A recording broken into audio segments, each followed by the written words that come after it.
चला तर आज आपण बनवूया अर्धा किलो कैऱ्यांचं लोणचं, आंबट गोड तिखट असं. तर त्यासाठी मी कैऱ्यांना मीठ हळद लावून रात्रभर ठेवलं होतं. सकाळी त्यांना छान आपण सुकवून घेऊ 2 तास. त्यानंतर त्यात आपण टाकू मोहरीची डाळ, जी मिक्सरमधून काढून घेतली होती मी, थोडीशी भाजून घ्यायची आहे. अर्धी वाटी ती टाकायची आहे आणि 2 चमचे मीठ टाकायचं आहे. आणि आपला जो तयार मसाला मिळतो लोणच्याचा, तो 1 वाटी टाकलाय आणि 1 वाटी खिसून घेतलेला असा गूळ टाकायचा आहे. आणि छान व्यवस्थित असं मिक्स करून घ्यायचंय. त्यानंतर त्यात असं कडकडीत गरम केलेलं मी तेल टाकलंय. तेल गार होऊ द्यायचंय.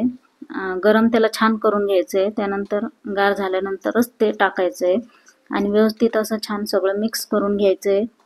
हे लोणचं ना खायला खूपच छान लागतंय, आंबट गोड तिखट. आणि हे कमी तेलाचं आहे, यात जास्त तेलाचा मी वापर केलेला नाही अजिबात. 1 वाटीभरच तेल टाकलंय आणि छान व्यवस्थित मिक्स झालं की आपण याला स्वच्छ एका काचेच्या बरणीत आपण टाकून घेणार आहोत. हे लोणचं वर्षभर टिकते.